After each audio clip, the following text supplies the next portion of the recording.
मित्रांनो, लग्नानंतर होईलच प्रेम या मालिकेच्या आजच्या भागात रम्याने युगला चांगलंच ब्रेन वॉश केलं. नंदिनी आणि जीवाच्या विरोधात रम्याने युगला आणखीनच भडकवलं. ती म्हणते, या घरात तुझी बाजू घेणारा दुसरा कोणी व्यक्ती नसला ना तरी तुझी बहीण म्हणून मी या घरात नेहमीच तुझ्या बाजूने उभी असेन. तुझ्या मनातले जे काही सिक्रेट्स असतील ते निर्धास्तपणे मला सांगू शकतोस. तर मित्रांनो, आपल्यापैकी चॅनलवर पहिल्यांदाच कोणी नवीन आलं असेल तर सबस्क्राईब करून बेल आयकॉन टच करा, जेणेकरून तुम्हाला दररोज प्रमाणे इथे मालिकेच्या नवीन भागाच्या विश्लेषणाची नवीन व्हिडिओ मिळेल.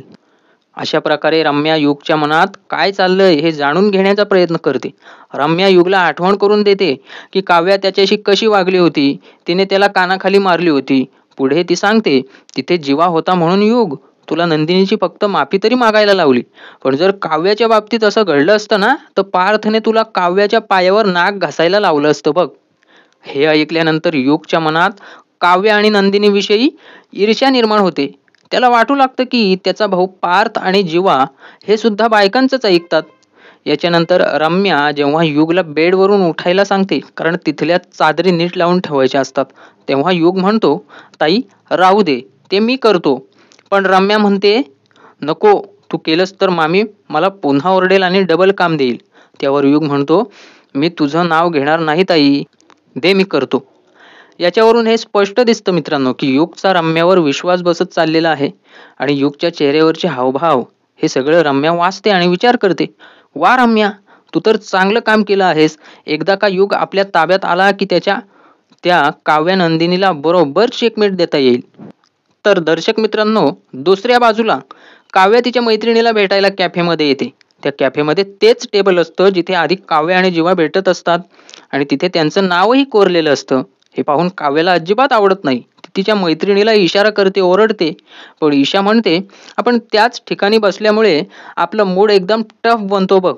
तेवढ्यात ईशाची काव्याला चिडवाचिडवी सुरू होते, देशमुखांची मांजर म्हणून. ते काव्याला चिडवत बसते. तसेच पार्थला सुद्धा काव्या देशमुखांचा बोका म्हणून असं चिडवायची असते. आणि त्यामुळे ईशा काव्याची आणखीनच मस्करी करते. याच्यानंतर काव्या ईशाची कोल्ड कॉफी उचलून स्वतः प्यायला लागते. ती म्हणते, तुझ्या कोल्ड कॉफीमध्ये वेगळाच गारवा आहे ईशा. पुढे ईशा काव्याला विचारते, तुला क्लासला यायला उशीर का झाला बघू सांग. काव्या उत्तर देते, पार्थला त्यांच्या कंपनीकडून कपल वॉच गिफ्ट मिळालं होतं. त्यातलं पार्थचं घड्याळ नेमकं माझ्या हातून खाली पडून फुटलं. त्यामुळे मला खूप गिल्टही आलं त्याचं. हे ऐकून ईशा काव्याची चांगलीच तासनपट्टी काढते. ती म्हणू लागते, काव्या, तुझे मिस्टर पार्थ तर तुला ओरडले नसतीलच, उलट त्यांनी असं म्हटलं असेल, असू दे चल, काच आहे ती फुटणारच. ईशा पार्थची ऍक्टिंग करून दाखवते आणि पुढे अंदाज लावते, त्या घड्याळाच्या फुटलेल्या काचा तुझ्या पायाला लागू नयेत ना काव्या, म्हणून पार्थनेच त्या उचलल्या असतील ना, बरोबर ना. आणि मित्रांनो, खरंच हळूहळू ईशा जे काही बोलत होती ते सर्व पार्थ आणि काव्याच्या आयुष्यात घडलेलंच असतं. काव्य ते आठवते आणि त्या क्षणी तिला खऱ्या प्रेमाची अनुभूती होते. पुढे काव्या सांगते, हो, सगळं तसंच झालं आहे, पण तुला हे सगळं कसं कळलं. खरंच नेमकं तेच केलं त्या आर्किटेक्ट बोक्याने. दर्शक मित्रांनो, इथे काव्या आपल्या पार्थला आर्किटेक्ट बोका म्हणून चिडवते बघा.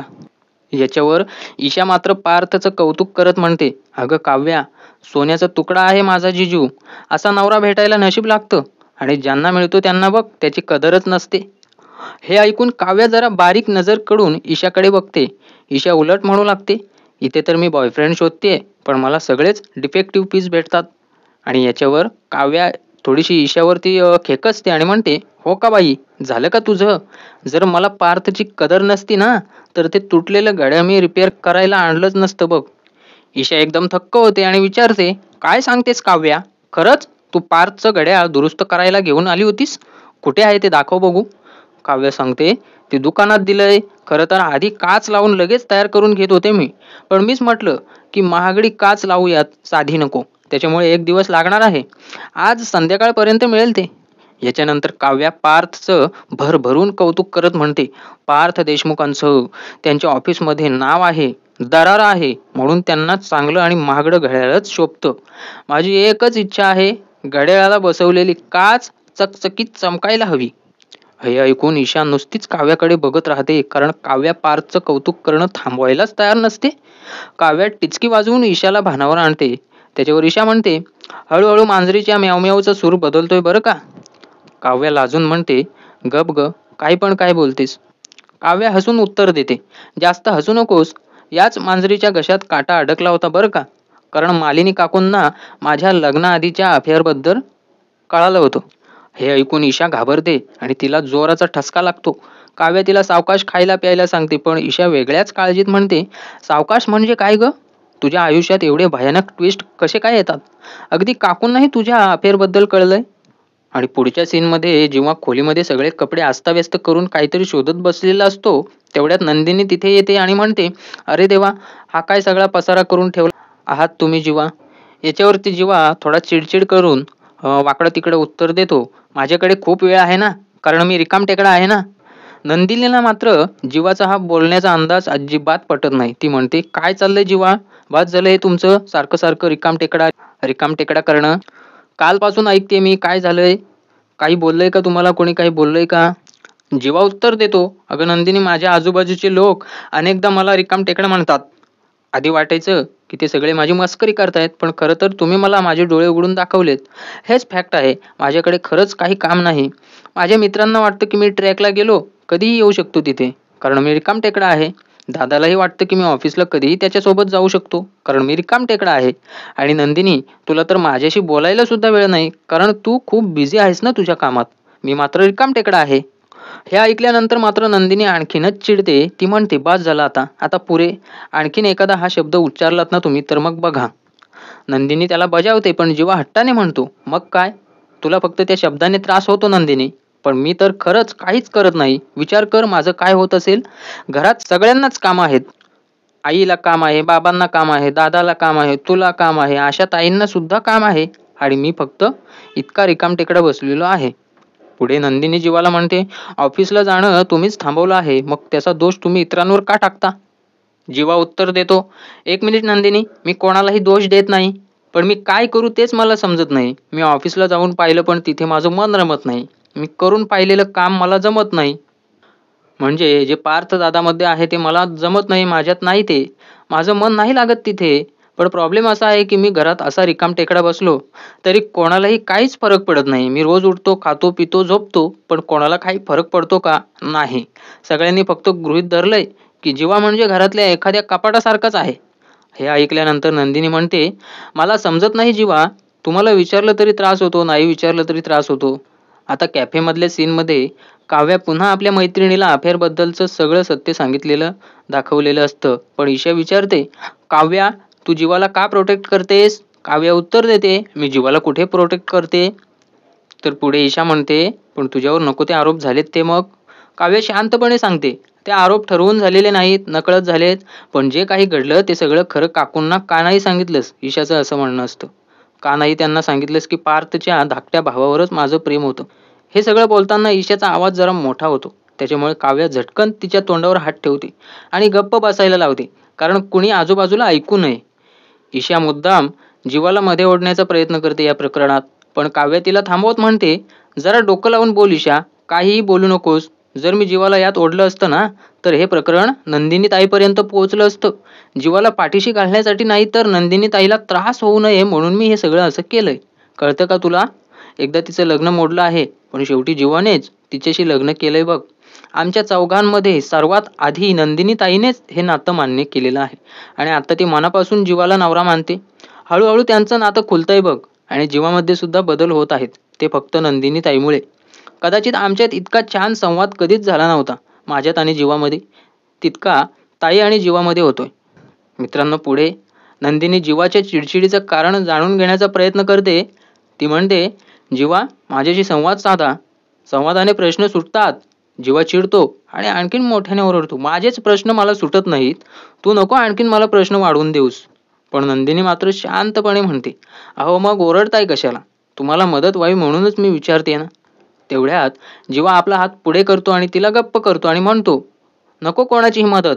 काय करशील तू नंदिनी मदत करून, किती दिवस मदत करशील, आणि 5-1 महिन्यानंतर तर तू मला सोडून जाणार आहेस ना. बरं झालं डिवोर्स दिलास तू, आणि तू तरी काय करशील माझ्यासारख्या लुजर मुलासोबत संसार. असं इतकं सगळं म्हणून जीवा आपल्या हातातली वस्तू आपटतो आणि बाहेर निघून जातो. नंदिनी मात्र आणखीन टेन्शनमध्ये येते. तर आता पुन्हा कॅफेच्या सीनकडे विषय वळला जातो. पुन्हा ईशा काव्याला टोमणे मारत शिकवते. काव्या मात्र जरा चिडूनच म्हणते, "बाद झालं, हा विषय आणखीन फाटे फोडायला नकोत. तू खूप विचार करतेस ईशा, जास्त विचार करू नकोस आणि त्याच्यानंतर काय घडलं हे मी अजून तुला सांगितलेलंच नाही." पुढे काव्या बोलू लागते आता बाकीचा विषय. "मालिनी काकू माझ्यासमोर रडल्या आणि मला सॉरी सुद्धा म्हणाल्या. उगाच संशय घेतला गं मी तुझ्यावर. लोक येतात, कान भरतात आणि आपण त्याच्यावर विश्वास ठेवतो. पण आता आमच्यात काही प्रॉब्लेम नाही बरं का ईशा. सगळं व्यवस्थित झालंय." काव्या हे सुद्धा स्पष्ट करते की जीवालाही यातलं काहीच माहीत नाही. चिडलेला जीवा हॉलमध्ये येऊन शांतपणे काहीतरी वाचन करत बसलेला असतो. तेवढ्यात रम्या आणि तिची आई दोघी स्वयंपाकघरातून बाहेर येतात लादी पुसायला. त्यांचा विषय मुद्दाम मोठ्याने चालू असतो जेणेकरून जीवाला ऐकू जाईल. त्या दोघी जेवण किती माणसांचे करायचे याबद्दल बोलत असतात. तेव्हा आत्या घरातल्या मंडळींची नावं घेत असते पण जीवाचे नाव मात्र मुद्दाम वगळते. मग रम्या म्हणते, "जीवा राहिला की त्याचं नाव नाही घेतलंच ते." त्याच्यावर तिची आई म्हणजे ती वसू आत्या म्हणते, "त्या जीवाला काय काम असतंय? तो तर सकाळ संध्याकाळ घरातच पडून असतो." रम्या मात्र मुद्दाम मोठ्याने म्हणते, "हो आई, तू बरोबर बोलतेस. त्याला काय काम असतंय? बाय डिफॉल्ट तो नेहमी घरात पडलेलाच असतो बघ." हे ऐकल्यानंतर जीवा रागाने उठतो आणि दोघींना म्हणतो, "का बरं, मी या घराला जड झालोय का? जाऊ का मी हे घर सोडून?" तेव्हा ती वसू आत्या त्याच्या जवळ येते आणि म्हणते, "असं काय बोलतो जीवा? मी काय खोटं बोलले का? असं घर सोडून जातो म्हणू नकोस. आणि खरं सांग, तू दिवसभर घरात पडूनच असतोस ना?" "मग मी तेच म्हटलं." रम्या ही लगेच म्हणते, "हो, अगदी खरं आहे." हे सगळं नंदिनी ऐकते.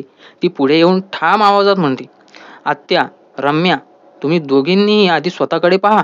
शिक्षा भोगत घरात पडूनच आहात ना तुम्ही आणि तरी जीवाला टोमणे मारता. जीवाला एकही शब्द बोलायच्या आधी तुम्हाला माझ्याशी सामना करावा लागेल. एका मुलीचं आयुष्य उद्ध्वस्त होऊ नये म्हणून त्याच्याशी ऐनवेळी लग्न करायला हिंमत लागते वसू आत्या. आमचं आयुष्य उद्ध्वस्त करणाऱ्यांना हे बोलायचा काही हक्क नाही." तर मित्रांनो, आता इथे रम्या आणि त्या वसू आत्याची चांगली दखल घेते नंदिनी. आपल्या नवऱ्याची जीवाची एक भक्कम साईड पकडते आणि त्याला आधार देते. पण इथे वसू आत्याला लाज नसते. ती म्हणते तिरकसपणे, "अरे वा, आलीस का मध्ये मध्ये? हे काय, जीवाशी बोलायच्या आधी माझ्याशी सामना करावा लागेल म्हणे? आणि मी काय तुझ्याबद्दल काही बोलले होते का? मग तू प्रत्येक गोष्टीमध्ये का पडतेस?" तर जेव्हा वसू आत्या आता नंदिनीला ओरडा देत असते तेव्हा हे सगळं पार्थ आणि जीवाची आई म्हणजे मालिनी हे दुरूनच पाहत असते. आणि आता ती जवळ येऊन ठाम आवाजात म्हणते, "वसू आत्या, माझ्या सुनेशी या आवाजात बोलू नका तुम्ही. तुम्ही नंदिनीशी कसं बोलता याचं जरा भान ठेवा." पण नंदिनी मालिनीला थांबवत म्हणते, "आई राहू द्या. या वसू आत्याला कसं बोलायचं, काय बोलायचं ते मी बघतेच." तर दर्शकांनो बघा, आता पुढे नंदिनी थेट वसू आत्या आणि रम्याला उद्देशून म्हणते, "तुमच्याबद्दल मला सहानुभूती वाटते वसू आत्या, पण त्याचा अर्थ असा नाही की तुम्हाला कसंही वागण्याची परमिशन मिळाली आहे. तुमच्या अंगावर असलेले हे पांढरे कपडे का दिले गेलेत विसरलात का तुम्ही लोक? शिक्षा म्हणूनच तुम्हाला ते घालायला लावले गेले आहेत. जर विसरला असलात तर सांगा, मी आत्ताच बाबांना सांगून पोलिसांना बोलावते इथे." तर वसू आत्याला आणि त्या रम्याला नंदिनीने चांगलीच त्यांची लायकी दाखवलेली असते. पण तरीही वसू आत्या काही माघार घेत नाही.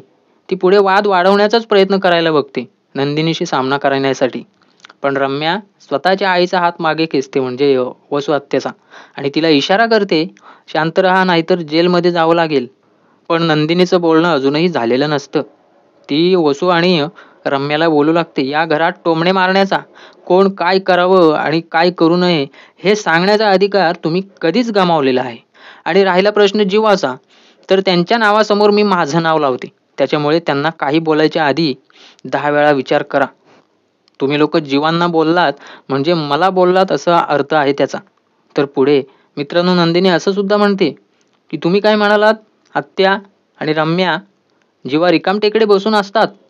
बरोबर, मग काय झालं? असतील ते रिकामटेकडे, बसतील ते रिकामटेकडे किंवा आणखीन काही हवं ते करतील, त्यांची मर्जी आहे. त्याच्याशी तुम्हाला काही देणं घेणं नाही. त्यांचा आणि त्यांच्या आयुष्याचा तुमच्याशी काय संबंध आहे?" आता ही नंदिनीची फटकेबाजी ऐकताच वसू आत्या विषयाला फाटा देत म्हणते, "अगं असं का करतेस नंदिनी? जीवा माझा भाचा आहे. त्याने आयुष्यात काहीतरी करून दाखवावं हीच माझी इच्छा आहे. म्हणूनच मी त्याला बोलत होते." त्याच्यावर नंदिनी शांतपणे ठाम आवाजात म्हणते, "अच्छा, जीवा तुमचा भाचा आहे तर. आज आठवलं का तुम्हाला? आणि भाचा काय करू शकतो हे तुम्हाला माहिती हवं होतं ना? मग जीवा आळशी नाही याची खात्री तुम्हाला आधीपासूनच असायला हवी होती. जीवा कामचुकार नाहीयेत, पण तरी सुद्धा कधी साधं चौकशी करून सुद्धा त्यांना तुम्हाला विचारावसं वाटलं नाही का आत्या? मी मान्य करते की पार्थ मोठे आहेत. त्यांच्या अंगात तुमच्यासारखे आणि बाबांसारखे गुण आहेत. ते त्यांच्या कामामध्ये निपुण आहेत. म्हणून तुम्ही नेहमी त्यांचं कौतुक करत राहिलात. पण जीवाकडे कधी कौतुकाने बघितलत का? कधी त्यांच्या पाठीवर प्रेमाने हात फिरवलात का? कधी विचारलत का? काही मदत हवी आहे का तुला? काय होतंय तुला? तुझी गाडी कुठे अडलेली आहे? वडीलधाऱ्यांचे 2 शब्द मुलांना पुरेसे असतात हो आत्या. मग सांगा बघू, तुम्ही आज जीवाला टोमणे मारलेत, पण यापूर्वी हे सगळं का नाही बोललात तुम्ही? आधी जेव्हा ऑफिसला जातच होते की, पण आत्ता जात नाहीत. ते त्यांचं काय आहे माहिती आहे का तुम्हाला? त्यांचे प्रॉब्लेम्स कधी तुम्ही जाणून घेतलेत का? आपण एखाद्या जलाशयात उडी मारतो आणि पोहायला लागतो, तेव्हा कळतं की आपण प्रवाहाबरोबर तर जातो, पण प्रवाहाच्या विरोधात पोहणं म्हणजे खरी धमक दाखवणं असतं. ही सुद्धा खूप मोठी गोष्ट आहे. आपल्याला काय करायचं आहे, आपला सूर कुठे आहे, हे समजायला सूर गवसायला थोडा वेळ लागतो ना. मग तो आपण त्यांना दिला तर काय बिघडतंय? काय हरकत आहे? तर मित्रांनो, आपण बघितलेलं आहे की एकीकडे काव्या कशाप्रकारे पार्थचं कौतुक करते आपल्या मैत्रिणीसमोर आणि दुसरीकडे नंदिनी ठामपणे आपल्या नवऱ्याची बाजू घेते. ज्या नवऱ्याला काहीच काम नाही, त्याच्या करिअरची गाडी अडकून पडलेली आहे आणि बाहेरच्या घरातल्या व्यक्ती त्याला टोमणे मारत असतात, तेव्हा कशी आपल्या नवऱ्याच्या बाजूने नंदिनी उभी राहते, हे आपल्याला आजच्या भागातून दिसून आलं. ती फक्त उभीच राहत नाही, तर जीवाचा म्हणजे स्वतःच्या नवऱ्याचा आत्मविश्वास वाढवण्यासाठी त्याला 4 सकारात्मक बदलांच्या गोष्टी देखील सांगते. तर मित्रांनो, हा होता आजचा 18 सप्टेंबर 2025 चा संपूर्ण व्हिडिओचा एक मजबूत रिव्ह्यू. आपल्याला कसा वाटला ते सांगा. पुढील अपडेटसाठी लाईक, शेअर, सबस्क्राईब नक्की करा. धन्यवाद.